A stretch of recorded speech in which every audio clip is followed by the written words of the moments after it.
নববর্ষের দিন আমরা চলে গেছিলাম একটু মায়ের কাছে পুজো দেওয়ার জন্য। এইবারে নববর্ষ আমাদের মোটেও ভালো কাটেনি। তোমাদের কেমন কেটেছে একটু জানিও।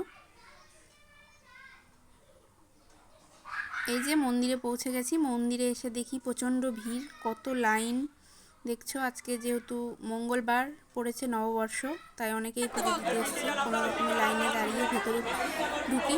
এই যে ভেতরেও দেখছো কত ভিড়। মায়ের কাছে পুজো দিলাম।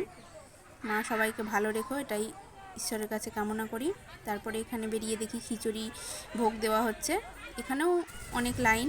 এই যে খিচুড়ি, সবজি, তারপরে একটু পাঁপড় বুদিয়া দেওয়া হচ্ছিল। তারপরে আমরা খিচুড়ি একটু ভোগ খেয়ে নিলাম। এখানে আশেপাশে দেখো অনেক লোক খাচ্ছে। এখানে প্রচণ্ড ভিড় ছিল। ভোগটা, মায়ের ভোগ দারুণ লেগেছিল খেতে আমাদের। তারপরে পুজো দেওয়া, মেলা ঘোরা কমপ্লিট। এবার বাড়ি যাওয়ার পালা। এখন বাজে প্রায় 1টা মতো, তাও দেখো কত ভিড়, সবাই পুজো দিচ্ছে এখানে। ভিডিওটি কেমন লাগলো অবশ্যই কমেন্ট করে জানাবে এবং একটি লাইক করে দেবে।